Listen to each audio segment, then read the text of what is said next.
Datang teman-teman yang live streaming dan online, kami juga mengucapkan selamat datang dari berbagai kota, berbagai daerah, bahkan luar negeri. Welcome. Kita mempunyai hashtag bukan tempat untuk orang sempurna, tapi kita semua disempurnakan oleh kasih karunia Kristus dan kuasa Injil. Yang setuju katakan amin. Amin. Kita ada di dalam khotbah berseri Meaningless Without Jesus, yaitu eksposisi kitab pengkhotbah, dan hari ini kita akan bicara tentang Gospel Wisdom in a Meaningless World. Hikmat Injil di dalam kesia-siaan dunia. Katakan sama-sama Gospel Wisdom. Gospel Wisdom ya saudara ya. Dengan ini juga saya ingin mengumumkan sehubungan dengan judul khotbah hari ini, saya juga minta dukungan doa saudara akan launching buku kami yang ketiga, yaitu Gospel Wisdom ya saudara ya. Kita akan melaunchingkan buku ini dengan Januari. Saat ini masih ada di dalam proses. Jadi doakan saudara ya. Ini adalah buku yang berdasarkan khotbah berseri Hikmat Amsal dari lensa Injil, tetapi kami bagi menjadi 52 refleksi Injil dari kitab Amsal ya. Jadi saudara bisa melakukan renungan seminggu sekali dan merenungkannya secara pribadi. Mohon doakan supaya lancar dengan pihak publisher, yaitu Literatur Perkantas Jatim. Ada pendaftaran ISBN. Covernya seperti ini. Ada yang bertanya, kenapa Pak kok covernya warna ungu? Ungu adalah warna wisdom ya saudara ya. Jadi ada filosofi di balik semuanya. Nanti Januari saudara bisa mendapatkan buku ini, dan juga doakan untuk percetakannya dan lain-lain. Ini cukup tebal 300 halaman, tetapi we want to make sure it's nice to hold, karena ini akan saudara baca sepanjang tahun ya. Doakan. Jadi hari ini kita akan membahas mengenai hikmat Injil di dalam kesia-siaan dunia. Saya akan memulainya dengan pertanyaan seperti ini. Kita nggak akan baca ayatnya langsung. Karena apa? Karena ada berbagai ayat dari pengkhotbah 7 sampai pengkhotbah 11 yang akan kita baca bersama-sama. Nah, saya akan memulainya dengan sebuah pertanyaan yang membuat orang itu kecewa dan tidak percaya lagi sama Tuhan. Banyak orang yang bilang sama saya, Pak, saya udah nggak percaya sama Tuhan lagi. Saya nggak trust lagi dengan kekristenan. Kenapa? Karena lihat situasi saya, Pak. Situasi saya ini sudah percaya Tuhan, saya beribadah, saya menyembah Tuhan, saya ini rajin pelayanan, tapi buktinya kok saya kena kanker, Pak. Saya sudah nyumbang, saya udah pelayanan, saya ini cinta Tuhan, tetapi kenapa kok anak saya memiliki kebutuhan khusus? Belum lagi kalau saudara lihat orang lain. Orang lain itu nggak percaya Tuhan, hidupnya itu kacau balau, tapi hidupnya, tubuhnya sehat. Orang yang gak percaya Tuhan, kenapa kok anaknya fine-fine saja, bahkan happy-happy saja? Pak, saya ini jujur, saya melakukan semua sesuai dengan prosedur, tetapi kenapa kok bisnis saya bangkrut? Sedangkan orang yang jahat, orang yang nipu, orang yang nyuap, bribing kanan dan kiri, main kotor, bisnisnya makin diberkati Tuhan. Bukan diberkati, makmur lah ya, makmur. Kok kayaknya gak adil, Pak? Kekristenan gak work, sehingga versi kekristenan mereka yang mereka anut itu akhirnya gagal untuk menjawab semua pertanyaan mereka. Belum lagi kalau kita bicara tentang keadaan yang ada di dunia, yaitu nomor 2, keadaan dunia yang penuh dengan kejahatan dan penderitaan. Coba lihat apa yang terjadi di Israel dan Palestina. Kita tidak perlu membela dua-duanya, tetapi saat ini dua-duanya sedang mengalami begitu banyak penderitaan dan ribuan korban berjatuhan, baik wanita, orang tua, anak-anak. Dan kemudian kita baca berbagai macam berita mengenai bencana alam yang menelan korban ribuan jiwa. Dan mungkin saudara juga saat ini sedang kecewa dan tidak percaya lagi sama Tuhan, karena mungkin suamimu, istrimu, atau orang yang Anda cintai, anakmu atau papamu atau mamamu dipanggil Tuhan secara tiba-tiba. Yang membuat saudara itu kecewa, membuat saudara terpukul, sehingga saudara ini waktu mendoakan mereka supaya sembuh atau supaya mereka tetap sehat, kok tambah dipanggil Tuhan. Jadi ini adalah pertanyaan-pertanyaan yang banyak orang lontarkan. Tetapi ternyata Raja Salomo juga memiliki pertanyaan-pertanyaan yang sama. Karena Raja Salomo sempat skeptis karena dia tidak bisa menemukan jawabannya terhadap semua keabsurdan dari kejahatan dan penderitaan yang ada di dalam dunia. Jadi poin saya ada 4 hari ini. Tuhan menciptakan segala sesuatu dengan suatu desain yang sempurna. Tetapi apa yang terjadi? Yang kedua, dosa merusak desain Tuhan dan penyebab dari kesia-siaan. Kemudian yang tiga, memberi Injil, memberi jawaban atas kerusakan dan kesia-siaan kita. Dan yang keempat, Injil memungkinkan kita dipulihkan dan hidup di dalam rancangan kehendak Tuhan. Amin, saudara ya. Nah, yang pertama, kita memulainya, Tuhan menciptakan segala sesuatu dengan suatu desain sempurna. Yang siap belajar katakan yes.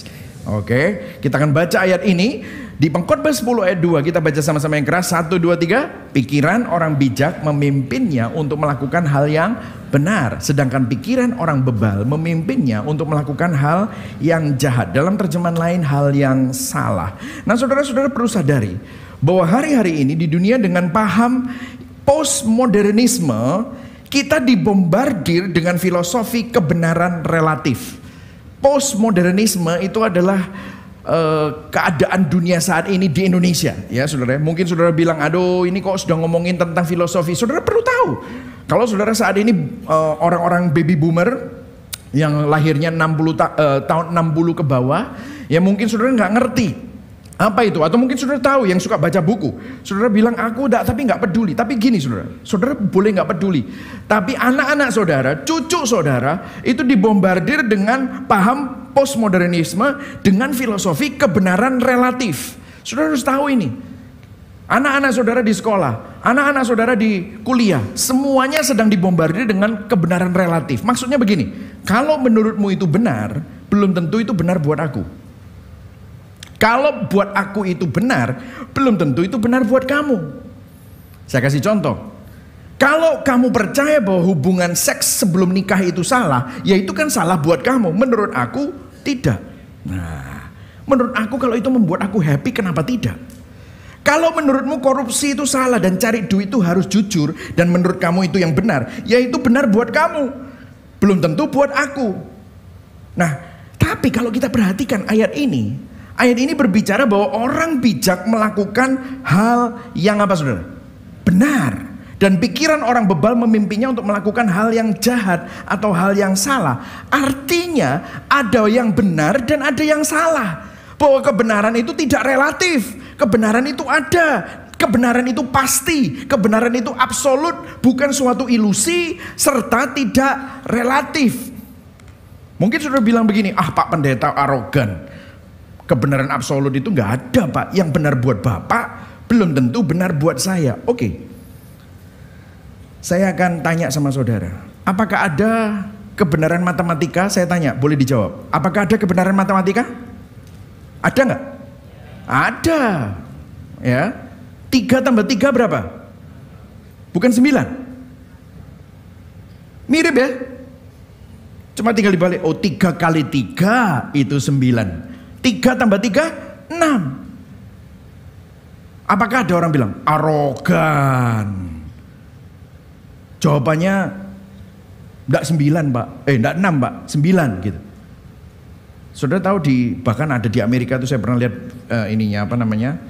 videonya itu 1 tambah 1 sama dengan 2, matematika itu rasis katanya. Sudah pernah dengar? Terus alasannya apa? Di dunia lain, di universe lain, universe lain, itu 1 tambah 1 belum tentu 2, bisa saja 11. Sekarang saya mau tanya, yang mengada-ada siapa? Jadi saudara, hukum matematika itu ada. Begitu juga alam semesta itu diciptakan dengan suatu aturan benar dan salah. Kalau kita membaca Amsal 8 ayat 22 sampai 26 yang nulis juga Raja Salomo. Kalau kita baca ayat 22, 1, 2, 3, baca sama-sama. Tuhan telah menciptakan aku sebagai permulaan pekerjaannya, sebagai perbuatannya yang pertama-tama dahulu kala. Aku di situ itu adalah hikmat. Jadi kalau saudara baca Amsal 1 sampai Amsal 8, hikmat itu dipersonifikasikan. Hikmat itu jadi seseorang. Hikmat itu ngomong sama pembacanya. Dan Tuhan menciptakan hikmat, atau hikmat itu bersama dengan Tuhan waktu Tuhan menciptakan seluruh alam semesta. Dikatakan ayat 23. Ayo baca sama-sama, karena saudara tadi belum baca ayat ya, kita baca sama-sama. 1, 2, 3. Sudah pada zaman purbakala aku dibentuk pada mula pertama sebelum bumi ada. Ayat 24. Sebelum air samudra raya ada, aku telah lahir. Sebelum ada sumber-sumber yang syarat dengan air. Ayat 25. Sebelum gunung-gunung tertanam dan lebih dahulu daripada bukit-bukit, aku telah lahir. Ayat 26. Sebelum ia membuat bumi dengan padang-padangnya atau debu dataran yang pertama. Saudara lihat ya,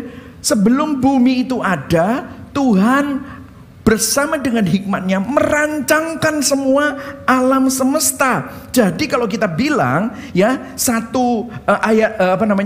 poin 1B adalah seluruh alam semesta diciptakan oleh Tuhan dengan desain yang sempurna dan sebuah pola keteraturan. Karena jika Tuhan menciptakan dunia dengan kebijaksanaan, maka ada suatu pola di dalam segala sesuatu. Ini tidak acak, saudara. Jadi saudara jangan berpikir seperti Big Bang itu hanya kebetulan. Semua itu hanyalah random, arbitrary. Tidak, saudara, ada desainnya. Kalau saudara lihat saya berkhotbah dengan iPad ini ada desainernya. Bisa nggak saudara dalam 1 juta tahun iPad bisa terjadi? Saya mau tanya sama saudara, apakah HP saudara tiba-tiba jadi setelah 1 juta tahun? Nggak bisa. Kenapa? Karena ada yang mendesain HP saudara, ada yang mendesain iPad ini, dan ada pabrik yang membuatnya. Artinya ini begitu kompleks sehingga perlu ada yang mendesain. Ini begitu kompleks sehingga perlu ada yang membuat, dan pabrik yang mengassembly semua ini tuh. Saudara tahu apa yang lebih kompleks? Apa yang kompleks di dalam hidup ini? Alam semesta. Coba saudara lihat orbit tata surya kita. Begitu presisi, begitu luar biasa. Bumi bisa ada di belakang Jupiter, memastikan bahwa tidak ada meteor dan tidak ada asteroid yang besar untuk menabrak bumi. Semuanya nabrak Jupiter dulu. Saudara lihat gravitasi terjadi karena orbit tata surya. Begitu rapi, seakan-akan ada yang mengatur. Saudara punya jam tangan, itu begitu kompleks, dan jam tangan saudara tidak bisa terjadi karena tiba-tiba ada Big Bang. Big Bang jam tangan terjadi 1 juta tahun kemudian. Tidak bisa. Harus ada yang mendesain. Saudara tahu apa yang lebih kompleks? Tubuh saudara. DNA coding saudara. Siapa yang mengkode DNA kita? Jadi kalau saudara tidak percaya bahwa Tuhan itu ada, maka yang absurd itu bukan Tuhan, tetapi saudara yang begitu bodoh dan tidak mau mengakui bahwa Tuhan itu ada. Hidup manusia itu ada di dalam tatanan, ada pola, ada koridor, semua pola-pola itu ada. Maka kalau saudara mengikuti pola itu, mengikuti semua kebenaran-kebenaran itu, maka saudara akan hidupnya baik-baik saja. Tetapi waktu saudara memberontak dan melawan pola-pola ini dan tidak beroperasi di dalam koridor pola-pola ini, maka kita akan kacau. Saudara bisa melihat ini dalam hukum gravitasi. Saudara loncat di tingkat 4, saudara pasti jatuh. Tetapi waktu saudara tadi naik lift, bahkan anak saudara tadi naik lift dari basement sampai ke lantai 3, bukankah itu mengambil keuntungan dari hukum gravitasi? Waktu kita beroperasi di dalam pola-pola keteraturan benar dan salahnya Tuhan, maka kita akan terus ada di dalam tidak celaka. Hidup kita baik-baik saja. Nah, prinsip yang sama juga ada di dalam kehidupan. Pengkhotbah 7 ayat 12b dikatakan begini. Ayo kita sama-sama baca. 1, 2, 3. Dan beruntunglah yang mengetahui bahwa hikmat memelihara hidup pemilik-pemiliknya. Jadi kalau saudara tahu bahwa ada yang benar dan yang salah, dan mengetahui bahwa yang benar dan yang salah itu perlu diikuti, kamu akan memilih yang benar. Saat kita memilih yang benar, kamu berhikmat. Dan hikmat memelihara hidup pemilik-pemiliknya. Jadi kebenaran berikutnya adalah begini. Prinsip yang ada di alam, hukum matematika, hukum aerodinamik, hukum termodinamik, itu bukan cuma hanya di hukum-hukum itu saja, tetapi prinsip yang sama juga teraplikasi di dalam semua area kehidupan. Tuhan menciptakan segala sesuatu dengan suatu desain dan pola keteraturan. Nah, hidup melawan desain Tuhan adalah kebodohan karena akan mengacaukan kehidupan. Jadi merupakan suatu kebijaksanaan saat kita menjalani kehidupan dengan menghargai desain dan pola keteraturan Tuhan. Jadi begini saudara, kalau saudara perhatikan, saudara baca kitab Amsal pasal 10-15 atau Pengkhotbah 7-11, Anda akan melihat pola-pola keteraturan dalam kehidupan. Saya kasih contoh. Seperti hukum alam, gravitasi, kalau saudara lepas barang, saudara pasti akan jatuh. Begitu juga ada hukum yang mengatur tentang apa? Relasi antara suami dan istri, orang tua dan anak. Pekerjaan, kalau Anda kerja keras, maka hidup Anda akan membuahkan hasil yang baik. Kalau Anda malas, Anda akan mengalami banyak kesusahan. Kalau Anda hidup jujur, beretika, bermoral, hidup Anda akan berjalan dengan baik. Jika Anda menjalani kehidupan dengan jahat, suka menipu, Anda akan kena batunya. Satu hari tipu-tipumu itu pasti akan ada konsekuensinya. Hidup Anda tidak akan berjalan dengan baik. Jika Anda membesarkan seorang anak menurut pola dari Alkitab, ada prinsip-prinsipnya, maka Anda akan membesarkan seorang anak. Ketika dia dewasa, dia akan mengasihi kamu, menghormati kamu, dan dia akan bertanggung jawab dan memiliki sebuah kedewasaan. Nah, contoh-contoh ayatnya saya nggak akan cari dari Amsal, tetapi dari Pengkhotbah seperti ini. Pengkhotbah 7 ayat 4, 5 dan 8 sampai 10. Ayo baca sama-sama ya. Kita baca ayat 4, 1, 2, 3. Setiap hari orang bebal hanya mencari kesenangan, tetapi orang bijak merenungkan tentang. Stop dulu saudara. Lihat ya, kalau orang bebal dia nggak tahu, dia nggak peduli, bukan bijak ya. Pokoknya yang penting happy. Tapi orang bijak dia tahu hidupnya terbatas. Makanya dia planning dengan baik. Aku kalau kerja, aku nggak bisa terus kerja terus-terusan. Dia planning untuk retirement, dia planning untuk anak-anaknya supaya anak-anaknya itu bisa terpelihara dengan income yang dia ada. Nah, saudara lihat ya, orang bijak bisa melakukan itu. Kalau kamu beroperasi dengan koridor di dalam koridor-koridor ini, kamu akan oke. Lihat ayat 5, baca sama-sama. 1, 2, 3. Lebih baik mendengar teguran dari orang bijak daripada pujian orang bebal. Saya sampai baca berkomentari apa maksudnya Pengkhotbah 7 ayat 5. Artinya gini, kita nggak boleh tertipu oleh sanjungan. Ini banyak politisi-politisi yang akhirnya hancur gara-gara apa? Banyak yang menjilat. Tetapi kita harus dengar teguran. Kita harus menghargai kebenaran yang pahit. Jangan hanya mendapatkan nasihat dari orang yang yes man, yang sekedar memberitahu Anda apa yang Anda ingin dengar. Oh, kamu hebat, kamu luar biasa. Tapi dengarkan sahabat-sahabatmu yang mungkin memberikan kamu masukan yang belum tentu enak didengar, tetapi sebenarnya mereka loyal sama kamu, mereka adalah orang yang peduli sama kamu. Salomo banyak menulis tentang hal-hal seperti ini. Ayat 8, ayo baca sama-sama. 1, 2, 3. Menyelesaikan sesuatu lebih baik daripada hanya memulainya. Nah, lihat, lebih baik memulai sesuatu atau menyelesaikan. Ya mulailah sampai selesai gitu kan. Ini kebenaran umum, semua tahu. Kemudian panjang sabar lebih baik daripada sombong. Jangan sombong. Kamu mendingan rendah hati, jadi orang tuh yang sabar. Ayat 9, jangan cepat marah karena orang bebal yang menyimpan kemarahan. Orang yang marah itu percuma, nanti darah tinggi gitu saudara ya. Ayat 10, jangan bertanya mengapa keadaan yang dulu lebih baik daripada sekarang. Itu pertanyaan bodoh. Jangan nostalgia terus zaman kejayaanmu. Wah, dulu tuh ya daddy papa itu ya rambutnya banyak gitu saudara. Oh, dulu itu papa itu dadanya di sini bukan di sini gitu saudara. Wah, cuma lihatnya masa lalu. Bagaimana dengan sekarang? Percuma itu, pertanyaan bodoh. Nah, ini banyak sekali. Dwayne Garrett dari seorang penulis komentari dari Pengkhotbah, dia bilang gini, tema ini umum dalam tulisan kitab hikmat, yaitu Amsal, Pengkhotbah, Mazmur. Prinsip seperti ada dosa dalam banyak kata-kata. Orang kebanyakan ngomong, itu banyak dosanya akhirnya. Kenapa? Akhirnya gosip, akhirnya ngomongin jeleknya orang, akhirnya ngomong sesuatu yang gak cocok dan appropriate, bisa menyinggung orang. Raja Salomo memberitahu kita untuk menghindari kemalasan di Pengkhotbah 10 ayat 18. Dan juga melakukan, bayangkan, diversifikasi usaha bisnis untuk memperoleh kesuksesan. Pengkhotbah 11 ayat 1 sampai 6. Kamu kalau bisnis jangan semuanya barangnya satu tok, tetapi beberapa gitu. Karena kalau ini ndak jalan, ada yang jalan. Kalau kamu investasi itu ada. Coba baca saudara, Pengkhotbah 11 ayat 1 sampai 6. Itu prinsipnya sama. Wah, luar biasa saudara. Ini adalah prinsip-prinsip yang didapat Raja Salomo di dalam pengamatannya, dan ini dari Tuhan. Jadi pasal 7 sampai 11 kitab Pengkhotbah memberi banyak nasihat bijak mengenai cara kita menjalani hidup. Nah, tetapi ada yang menarik. Kalau Anda membaca pasal 11 ayat 5, ini disinilah akan menjawab pertanyaan tadi. Kan soalnya kan kalau kita baca cuma sampai sini, pertanyaan tadi gimana? Loh Pak, saya sudah ngelakuin semua. Saya sudah berusaha bijak, tapi buktinya mana?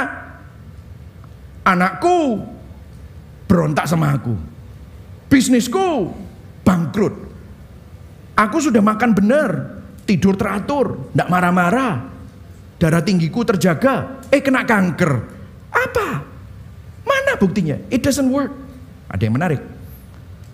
Raja Salomo juga mengambil kesimpulan yang sama. Dia bilang di Pengkhotbah 11 ayat 5. Baca sama-sama. 1, 2, 3.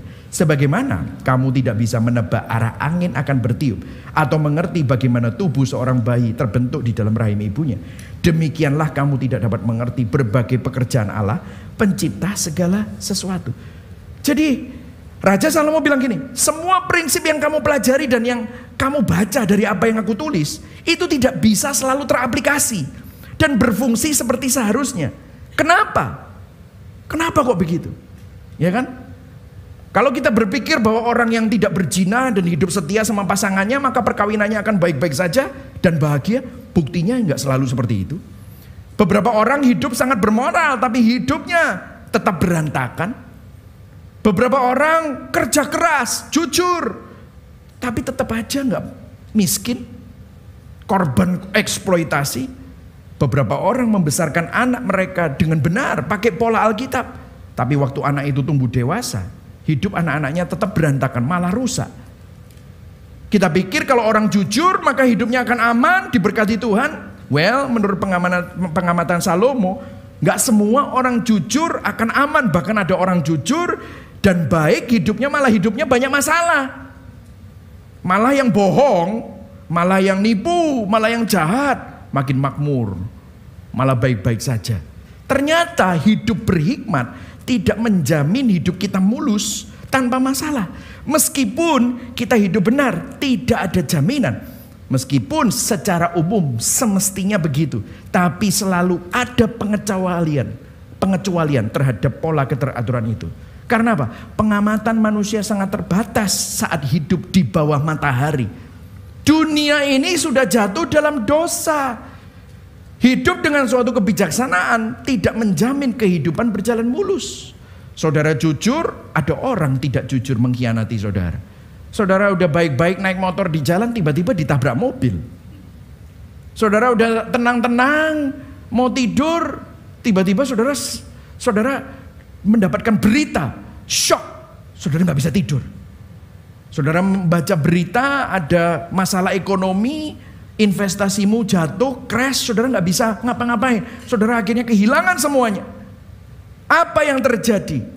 Pertanyaannya sama. Mengapa ada penderitaan? Mengapa prinsip-prinsip kebijaksanaan ini tidak selalu berhasil teraplikasikan? Saudara mulai menangkap apa yang saya maksudkan? Poin yang kedua. Dosa merusak desain Tuhan dan penyebab dari kesia-siaan.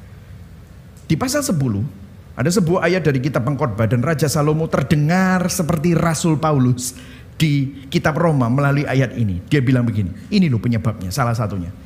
Pengkhotbah 7 ayat 20, ayo baca sama-sama. Yang keras, 1, 2, 3. Di bumi tidak ada orang benar, yang selalu berbuat baik dan tidak pernah berdosa. Wow, sounded like Apostle Paul. Rasul Paulus mengulang ini di kitab Roma 3 ayat 10 dan 12. Tidak ada orang benar, tidak ada orang yang berbuat baik, semua orang telah menyeleweng. Jadi ini loh masalahnya. Semua manusia berdosa dan menyimpang dari desain dan pola keteraturan Allah yang sempurna. Kita telah memberontak terhadap rancangannya, maka kita mengalami kerusakan dan konsekuensi dari dosa. Itulah sebabnya ada kekacauan. Itulah sebabnya ada ketidakkonsistenan dari pola dan desain Tuhan yang sempurna. Karena sekarang manusia yang seharusnya melaksanakan mandat budaya. Tuhan ngomong apa sama Adam? Tuhan ngomong sama Adam, beranak cuculah dan taklukkanlah bumi. Itu adalah gambar dan rupa Allah. Tetapi waktu manusia jatuh dalam dosa, ciptaan Tuhan yang tertinggi, yang diciptakan menurut gambar dan rupa Allah, itu rusak. Makanya tatanan ciptaannya juga rusak. Itulah sebabnya ada binatang buas. Itulah sebabnya ada bakteri. Itulah sebabnya ada virus. Dan di ayat 29, Pengkhotbah 7 ayat 29, dikatakan begini. Baca sama-sama ya, yang biru saja. 1, 2, 3. Satu hal yang aku pelajari bahwa Allah memang menciptakan manusia untuk hidup benar. Mestinya manusia diciptakan untuk hidup benar. Apa desain Tuhan untuk manusia? Tuhan menciptakan manusia. Manusia pertama, saudara, by the way, kalau saudara baca manusia, bahasa Indonesianya manusia, dalam bahasa Ibrani, saudara baca manusia, itu literally terjemahnya adalah Adam. Ini Raja Salomo mengacu kepada kitab Kejadian. Bahwa Tuhan menciptakan manusia pertama, Adam, itu sempurna dan utuh. Sesuai gambar dan rupa Allah. Untuk berelasi dengan Allah. Untuk hidup memuliakan Allah. Tetapi lihat bagian kedua. Bagian kedua dari ayat tadi. Koma, tetapi. Yang baca sama-sama. 1, 2, 3. Tetapi kita sendirilah yang apa? Mengambil jalan berliku-liku. Saudara lihat ya, disinilah manusia itu awalnya menurut gambar dan rupa Allah, berelasi dengan Allah, hidup memuliakan Allah. Tetapi manusia berdosa, apa yang terjadi? Gambar dirinya rusak, relasinya sangat rapuh, hidup untuk cari kemuliaan fana. Saudara lihat, gambar diri manusia rusak, makanya mereka berusaha merubah gender mereka. Oh, heteroseksual sesuai dengan desain Allah. Oh, aku nggak happy dengan itu. Oh, mungkin homoseksualitas. Oh, mungkin biseksualitas. Oh, mungkin aku adalah seorang wanita yang terperangkap di dalam tubuh seorang laki-laki. Oh, aku ini adalah seorang wanita, seorang laki-laki yang terperangkap di tubuh wanita. Sehingga akhirnya mereka mengubah gambar diri mereka rusak, mereka mengubah, mereka berusaha cari solusi dengan mendefinisikan gender mereka, mendefinisikan orientasi seksual mereka, cari identitas di dalam hal-hal yang lain. Relasinya sangat rapuh. Kenapa? Karena relasinya manusia dengan Tuhan rusak. Itulah sebabnya kita nggak pernah puas dengan relasi kita.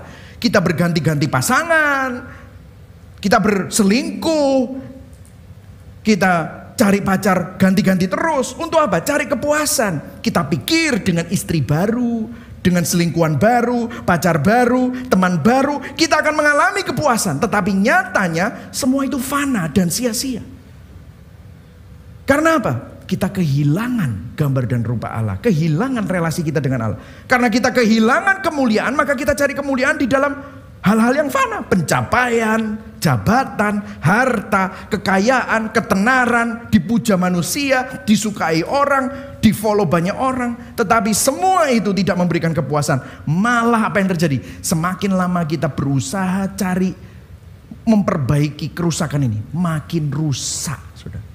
Berapa banyak saudara melihat bahwa orang yang cari kepuasan di dalam hal-hal yang fana semakin rusak?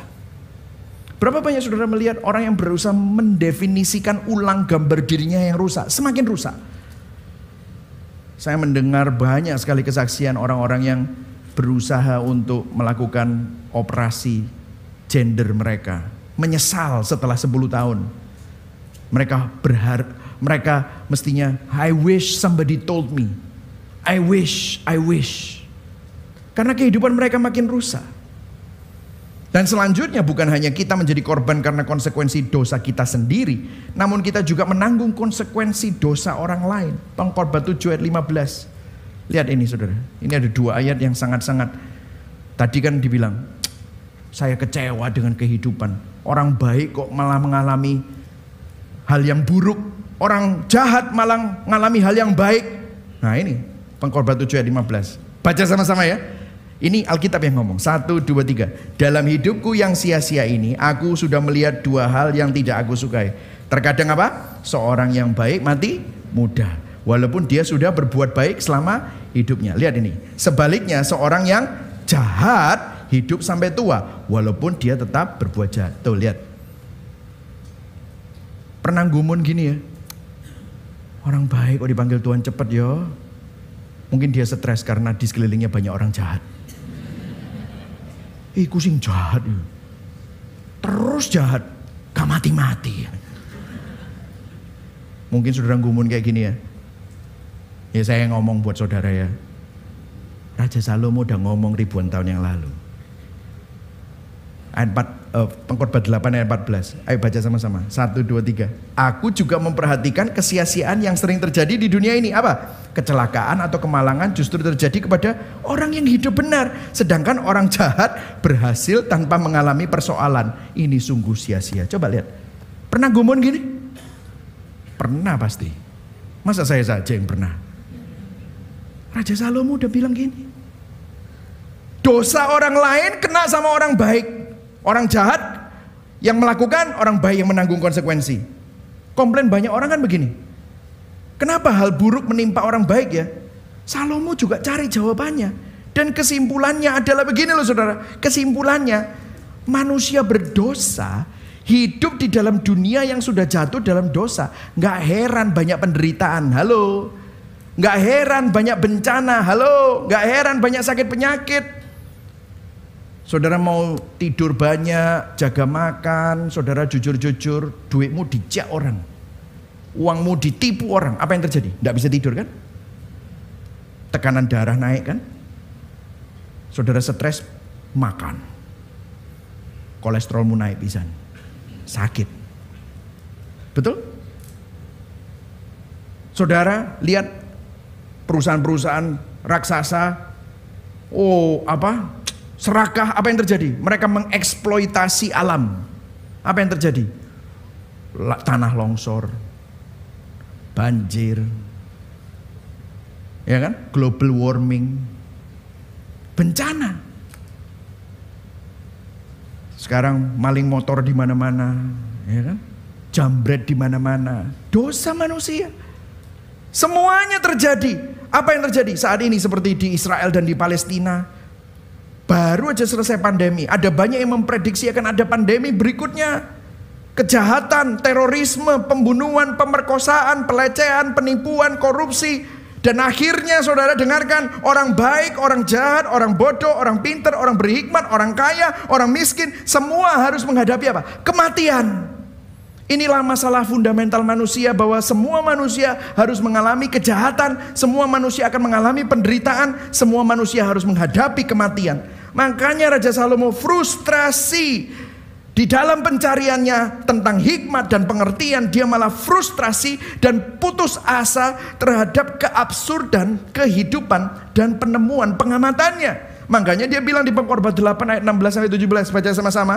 Sampai yang di belakang-belakang baca semua. 1, 2, 3. Aku sudah berusaha mendapatkan kebijaksanaan tentang segala jeripaya yang dilakukan manusia di dunia ini siang dan namun akhirnya kesimpulannya apa? Aku menyadari bahwa tidak seorang pun dapat mengerti segala yang Allah lakukan di dunia ini. Dengan semua usaha manusia tidak dapat menemukan jawabannya. Sekalipun ada orang bijak yang mengatakan bahwa dia sudah menemukan jawabannya, sesungguhnya dia tidak memahaminya. Gak ada yang bisa ngerti. Jadi begini saudara, kalau kita pikir kita tidak perlu mengerti, masa bodoh tentang hikmat, maka kita jadi orang bodoh. Tapi saat kita berusaha mengerti, kita tidak akan pernah bisa mengerti. Akhirnya terasa juga kita seperti orang bodoh. Maju kena, mundur kena. Dua-dua akhirnya ngerti bahwa kita bodoh. Saudara, inilah keadaan dunia. Gimana? Sudah depresi? Tim Keller di dalam artikel Search for Justice dia bilang begini, hidup begitu tidak menentu. Anda mungkin melihat di berita bahwa seorang teroris masuk ke dalam sebuah bus di Timur Tengah dan meledakkan dirinya, puluhan orang mati. Jadi Anda berkata, oke, saya tidak akan naik bus di Timur Tengah. Tapi banyak orang meninggal dalam kecelakaan mobil di sini setiap hari. Tidak ada seorang pun yang mempunyai kuasa atas hari kematiannya. Apakah Anda seorang teroris, korban teroris, atau seorang anak yang meninggal dalam kecelakaan mobil? Kematian tidak memandang bulu. Hidup itu begitu tragis dan sia-sia. Itulah hidup di dunia yang ada di bawah kutuk ini. Ini yang ditemukan oleh Raja Salomo. Masalahnya kan begini, saudara dengar ini semua, saudara depresi. Memang itu poinnya. Kitab Pengkhotbah membuat saudara memikirkan ulang. Aku ini hidup untuk apa? Kalau saudara cuma hidup untuk uang, uang itu bisa gone just like that. Saudara pikir saudara gak bisa mati, kesehatan gone just like that. Saudara pikir semuanya baik-baik saja, ada kecelakaan, gone just like that. Itulah sebabnya, jangan hidup untuk yang fana. Is there any hope under the sun? Apakah ada pengharapan di bawah matahari? Memang jawabannya tidak ada, saudara. Disinilah Injil memberi jawaban atas kerusakan dan kesia-siaan kita. Kalau saudara baca Pengkhotbah 7 ayat 13-14 dikatakan begini, kita baca sama-sama. 1, 2, 3. Perhatikanlah pekerjaan Allah. Siapakah dapat meluruskan apa yang telah dibengkokkannya? Pada hari mujur bergembiralah. Tetapi pada hari malang ingatlah bahwa hari malang ini pun dijadikan Allah seperti juga hari mujur. Supaya manusia tidak dapat menemukan sesuatu mengenai masa depannya. Lihat, kalau saudara diberkati sekarang bergembira. Tapi kalau ada hari malang dalam hidupmu, bergembiralah juga. Karena mungkin melalui ini saudara disadarkan. Jangan berpikir hidupmu itu akan selalu baik-baik saja sampai selama-lamanya. Tidak bisa. Justru kita perlu disadarkan. Mark Dever untuk menjelaskan ayat ini, dia berkata begini di dalam artikel The Ungodly. Kita pengkhotbah adalah kebaikan Tuhan kepada kita. Karena Tuhan tidak membiarkan kita berkubang dalam kesia-siaan kita. Dalam kasih-Nya, Dia mengizinkan, Dia membuat kita frustrasi.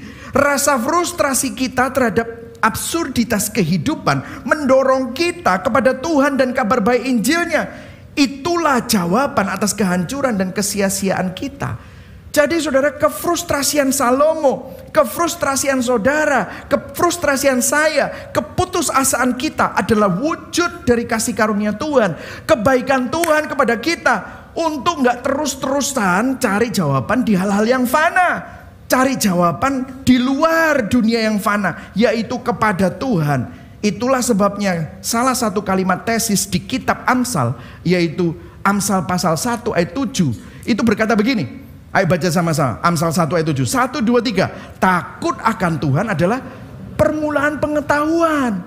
Jadi maksudnya apa? Dalam keterbatasan dan ketidakmengertian kita untuk menjelaskan semua kesia-siaan ini, kita perlu mencari Tuhan, mempercayai Tuhan dan mencari jawabannya kepada Tuhan. Makanya Amsal 1 ayat 7 berkata, takut akan Tuhan.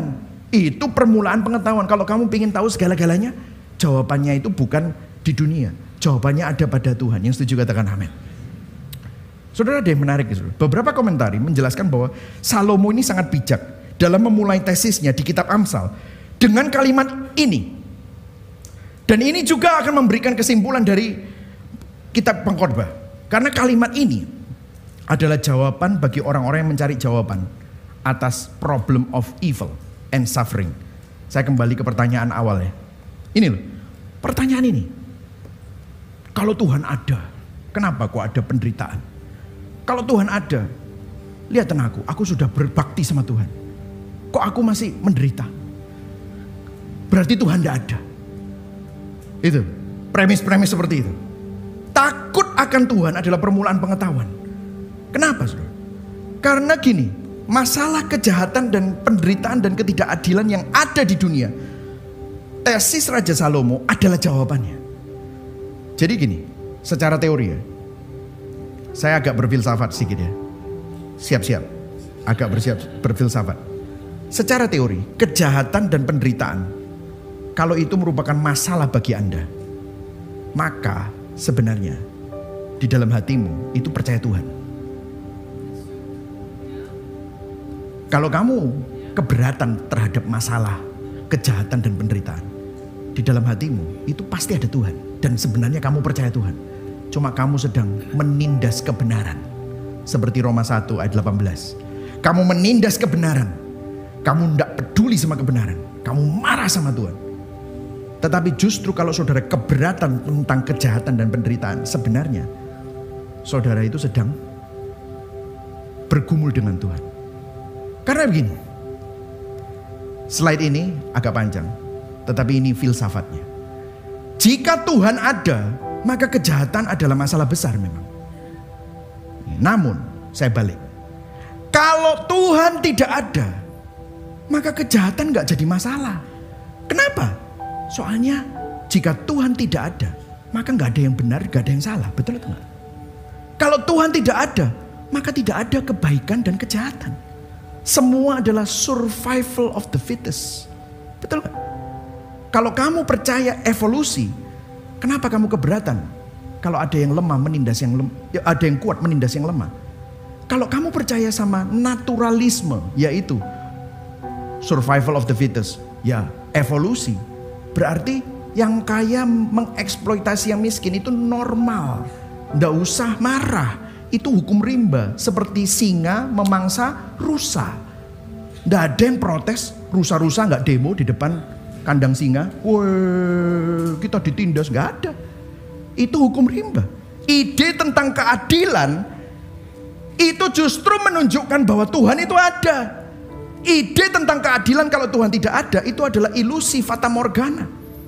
Jika hanya hidup ini saja yang ada dan Tuhan tidak ada, maka gak ada alasan untuk mengupayakan keadilan atau berlaku adil terhadap orang lain, bahkan menuntut keadilan bagi diri sendiri. Betul gak saudara? Mengapa kita begitu peduli tentang keadilan? Mengapa kita begitu marah? Mengapa kita marah saat ada pemerkosaan? Mengapa kita marah saat kita dizolimi? Waktu kita ditipu, waktu dikhianati. Bukankah itu salahmu dewe? Kenapa kok dibiarkan? Ya kan?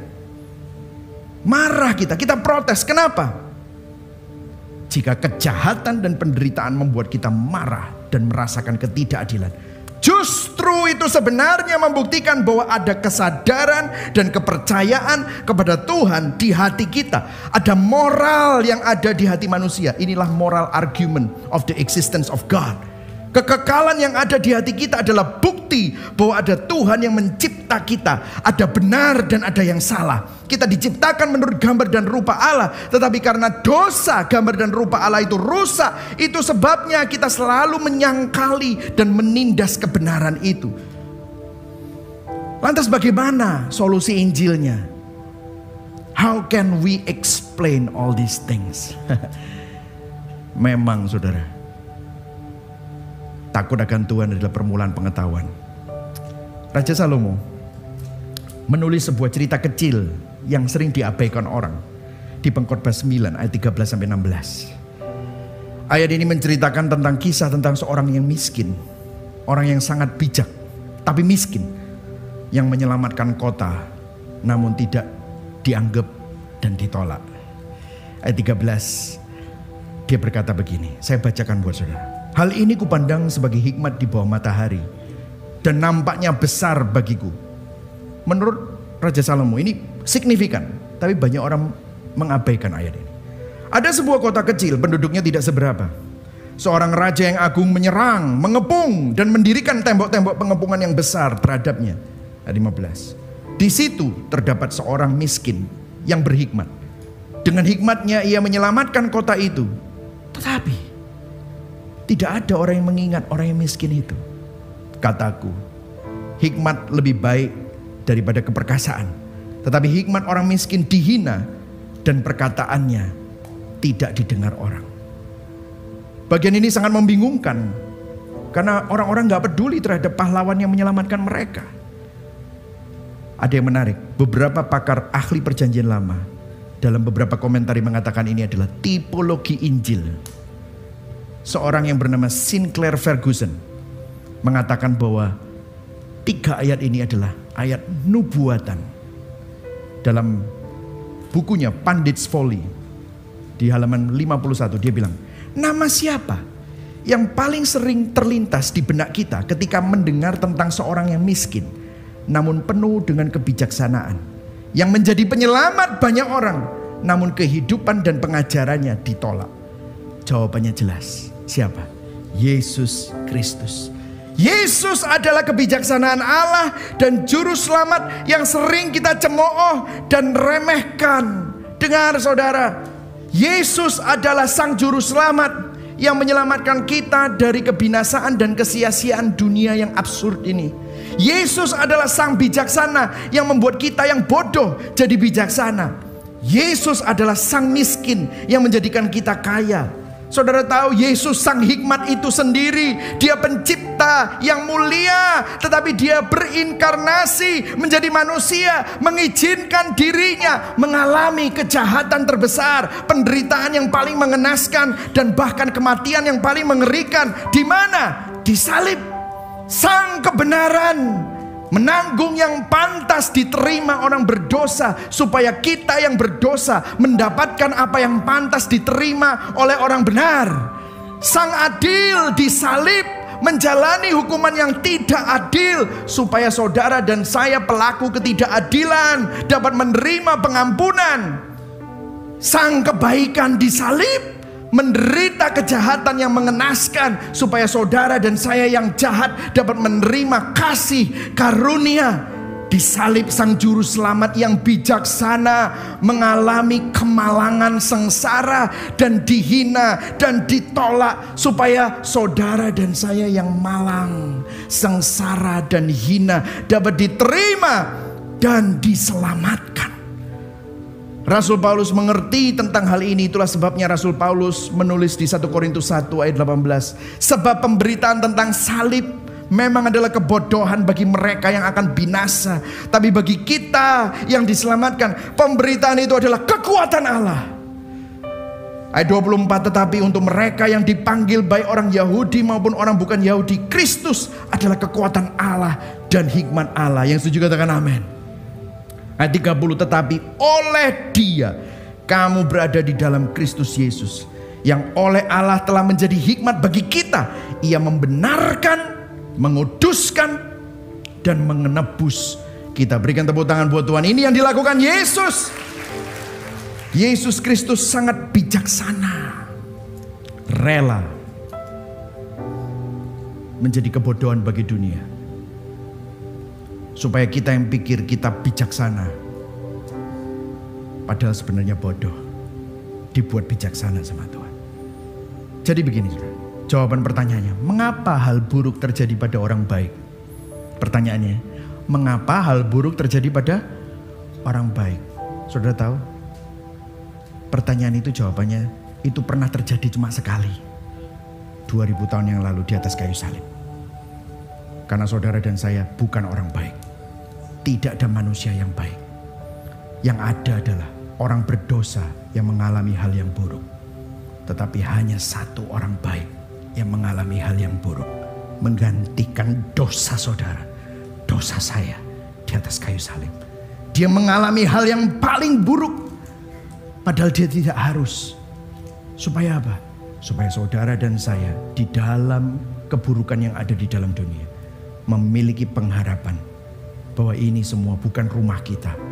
Ini semua satu hari akan dipulihkan. Dan Dia mendampingi saudara. Saudara dan saya yang ada di dalam Kristus diselamatkan dari kesia-siaan dunia, diselamatkan dari dosa. Sekarang saudara dan saya jadi orang benar karena karya Yesus Kristus. Yang setuju katakan amin. Yang keempat, saudara, Injil memungkinkan kita dipulihkan hidup dalam rancangan kehendak Allah. Kalau sudah perhatikan di Pengkhotbah 8 ayat 12, baca sama-sama ya. 1, 2, 3. Walaupun orang yang berdosa dan yang berbuat jahat 100 kali hidup lama, namun aku tahu bahwa orang yang apa? Takut akan Allah, akan apa? Beroleh kebahagiaan, sebab mereka takut terhadap hadiratnya. Yang setuju katakan amin. Dengar saudara, bagaimana kita dipulihkan? Bagaimana kita menghidupi rancangan Tuhan di tengah dunia yang sudah jatuh ini? Saudara, ketika Anda mengikuti desain dan pola Tuhan di dunia yang berdosa ini, mungkin dalam hidupmu saat ini, atau sekarang mungkin sudah baik-baik saja, tetapi di masa depan, segala sesuatu mungkin tidak selalu berjalan dengan baik. Namun begini, pada akhirnya, katakan sama-sama, pada akhirnya. Katakan sama-sama sekali lagi, pada akhirnya. Di dalam Kristus, katakan sama-sama, saya di dalam Kristus. Segala sesuatu akan berakhir dengan baik. Yang setuju katakan amin.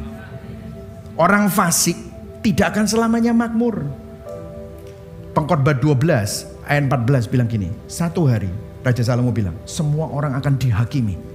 Semua yang tersembunyi akan terungkap. Yang jahat akan mendapatkan ganjarannya. Yang baik akan mendapatkan ganjarannya. Orang fasik yang makmur itu tidak akan selamanya makmur. Orang benar yang ada di dalam Kristus tidak akan menderita selamanya. Malah dia akan mengalami kebahagiaan kekal bersama Kristus, sekarang maupun di langit baru dan bumi baru kelak. Yang setuju katakan amin. Saudara, saya mau tanya ya, ini sebagai penutup ya. Saudara tahu gak kenapa sih Yesus itu gak cuma mati aja menebus kita? Kan cukup kan? Sehingga kalau kita mati masuk surga. Kenapa kok dia harus mengalami kejahatan? Dia harus dipukuli, disiksa, dia harus diludahi, dikhianati, dia harus mengalami penderitaan yang mengenaskan, dia harus tergantung di atas kayu salib selama 6 jam, dia harus mengalami semua itu, dihujat. Kenapa sih? Kenapa dia harus mengalami itu semua? Dia harus mengalami kejahatan, penderitaan, dan kematian. Kenapa? Mau tahu jawabannya? Saya mau tanya sama saudara ya. Situasi ini akan menolong saudara untuk menjawab pertanyaan tadi. Kalau saudara sakit kanker, saudara mau dihibur sama 3 macam orang. Pilih ya salah satu ya. Pilih salah satu. Saudara sakit kanker. Saudara stadium 4. Dokter sudah bilang, kamu sudah umurnya sebentar lagi dipanggil lah. Saudara sedih. Terus didatengin sama 3 orang ini. Yang pertama, orangnya sehat. Orangnya ngerti banyak tentang kanker, tapi dia gak sakit kanker. Terus dia datang, nanti bisa sembuh kok. Oh, Tuhan menolong. Terus saudara dengerin itu, terhibur gak? Nggak. Dia sehat, iya kon sehat, gak ngerti. Betul ya saudara? Yang kedua, teman sebelah saudara, kamar sebelah, malah sebentar lagi mau dipanggil Tuhan. Saudara dipanggil. Nih, gitu saudara. Aku ya sakit kanker kayak kamu, gini. Udahlah, siap-siap. Saudara terhibur gak? Dia sama-sama sakit kanker, lebih parah dari kamu. Tapi masih sudah sebentar lagi dipanggil. Saudara terhibur? Gak terhibur. Yang ketiga, saudara didatangi orang survivor cancer, sama stadiumnya sama dia, kamu. Tapi kemudian dia survive. Dia bilang, keep your spirit. Biarkan tubuhmu yang ngelawan. Aku juga sama seperti kamu. Aku bahkan pernah ngalami yang kamu alami. Apa yang terjadi? Waktu saudara dengar itu, tiba-tiba saudara semangat. Betul atau enggak?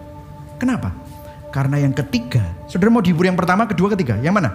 Ketiga. Kenapa? Karena saudara tahu. Wow, dia tahu apa yang aku rasakan. Dia ngerti apa yang aku go through. Dan dia menang atas itu. Let me tell you. Yesus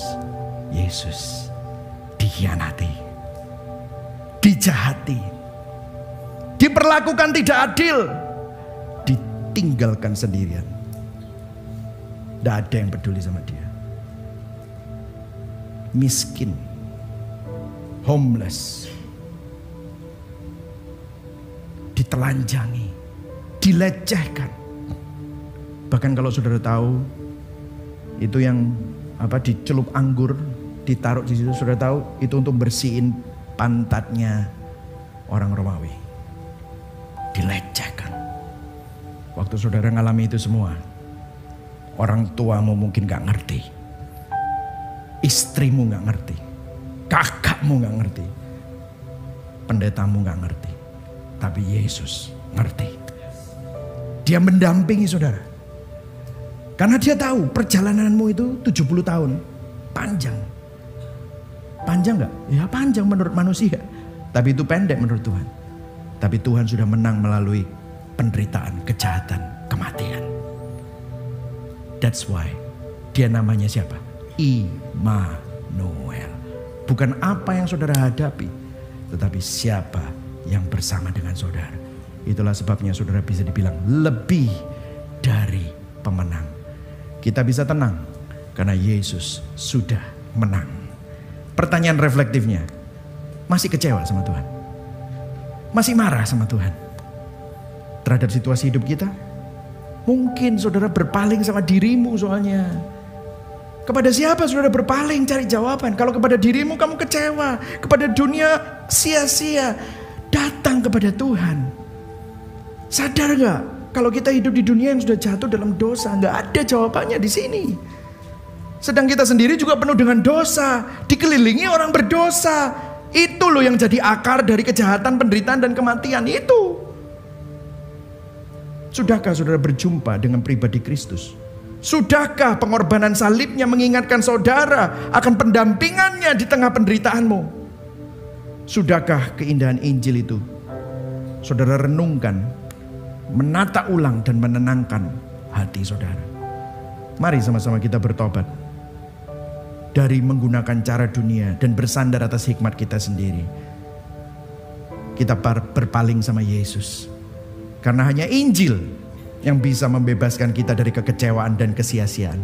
Kenakan lensa Injil yang mampu mengubah kebodohan menjadi kebijaksanaan di dalam Kristus. Amin. Mari sama-sama bangkit berdiri saudara. Saudara diberkati hari ini. Amin. Karena Injil, segala sesuatu mungkin tidak selalu baik. Mungkin ada di antara saudara yang mengalami hal-hal yang kurang baik saat ini. Namun di dalam Kristus selalu ada kebaikan di dalamnya. Yang setuju katakan amin. Amin. Karena Injil kita dihibur karena menyadari bahwa Tuhan adalah Tuhan yang merengkuh kerapuhan dan mengerti semua penderitaan yang kita alami. Karena Injil dalam keterbatasan dan ketidakmengertian kita tahu bahwa Tuhan senantiasa mendampingi kita di dalam setiap pergumulan kita. Mari sama-sama kita nyanyikan lagu ini. This so sweet to trust in Jesus. Ku percaya pada Yesus dan firman-Nya yang kekal. Ku bersandarkan janjinya, turut sabda yang mulia. Yesus, Yesus, ku percaya selamanya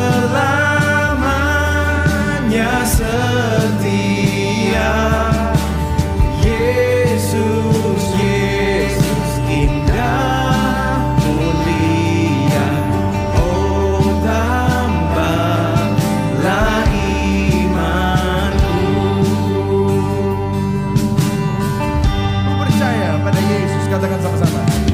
Ku percaya pada Yesus, darahnya dicurahkan hanya oleh karena iman. Hatiku disucikan. Yesus, Yesus, ku percaya selamanya setia. Yesus, Yesus, indah mulia. Oh, tambahlah imanku. Katakan sama-sama sekali lagi. Ku percaya pada Yesus. Ku percaya pada Yesus, rela sangkal diriku Hanya mendapatkan Yesus. dapatkan Yesus, bahagialah hidupku. Yesus, Yesus, ku percaya selamanya setia. Yesus, Yesus, indah mulia. Oh, tambahlah imanku. Katakan Jesus, Jesus.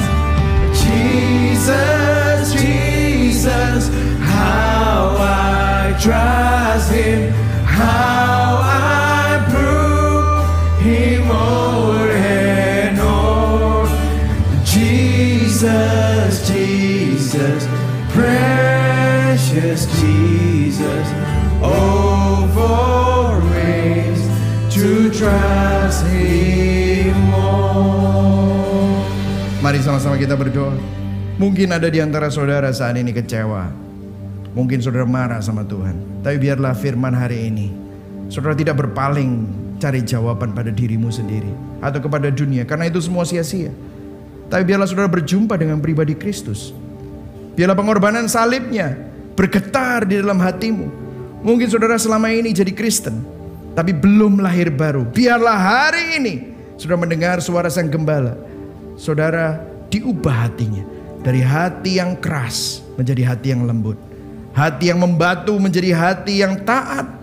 Sehingga ada kelahiran baru. Saudara tergugah oleh pemberitaan salib Kristus.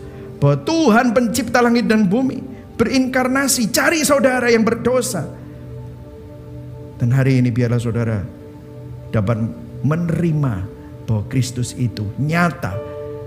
Bahwa engkau ada di dalam Kristus. Terima saudara. Kalau ada di antara saudara hari ini yang saat ini mengalami beban yang besar, saudara mungkin terdesak, saudara saat ini mengalami masalah besar, saudara ada di ambang keputusasaan, tapi saudara tahu, saudara cari jawaban di dalam Tuhan dan saudara belum menemukan, tetapi hari ini firman Tuhan menguatkan engkau. Angkat tanganmu di hadapan Tuhan. I really want to pray for you. Biarlah hari ini Injil yang diberitakan hari ini mengingatkan engkau betapa engkau dikasihi Tuhan. Betapa Tuhan yang seharusnya tidak perlu menjalani penderitaan, mengalami kejahatan, bahkan harus menjalani kematian, tetapi dia membiarkan, mengizinkan dirinya untuk menjalani semua itu, supaya dia dapat mendampingi engkau di tengah-tengah air matamu, di tengah-tengah apa yang saudara sedang hadapi. Biar engkau ingat bahwa dia adalah pendampingmu, dia yang menggandeng tanganmu, dia yang bersama dengan engkau. Tidak pernah sedetik pun dia meninggalkan engkau. Biarlah keindahan Injil ini engkau renungkan tiap hari. Bukan apa yang kamu hadapi yang menjadi fokusmu, tetapi siapa yang bersama dengan engkau setiap langkah hidupmu. Dia yang memegang tanganmu, tidak pernah membiarkan engkau tergeletak. Dia yang memulai pekerjaan yang baik, dia memastikan bahwa engkau ditopang sampai pekerjaan itu selesai pada akhirnya. Terima saudara. Biarlah hari ini engkau dihibur. Biarlah engkau hari ini dikuatkan imannya. Terima kasih Tuhan. Kami berdoa biarlah firman yang baru disampaikan, hamba-Mu berhenti berbicara, tapi Injil yang adalah kekuatan Allah itu terus menata ulang hati kami, mengkalibrasi hati kami, mengingatkan kami bahwa engkau sudah menang. Maka kami bisa tenang bahwa kami lebih dari pemenang. Mari kita arahkan hati dan tangan kita kepada Tuhan yang menyelamatkan, memelihara, menopang saudara. Jemaat yang dikasihi Kristus, Tuhan memberkati engkau dan melindungi engkau. Tuhan menyinari engkau dengan wajahnya dan memberikan engkau kasih karunia. Tuhan menghadapkan wajahnya kepadamu dan memberikan engkau damai sejahtera. Kiranya Allah Bapa, kasih setia dari Tuhan Yesus Kristus, dan penyertaan yang manis, persekutuan yang manis dari Roh Kudus melingkupi engkau, memberkati dan menyertai engkau dari sekarang sampai Maranatha, bahkan sampai selama-lamanya. Yang percaya dan menerima sama-sama katakan amin. Berikan tepuk tangan buat Tuhan Yesus. Happy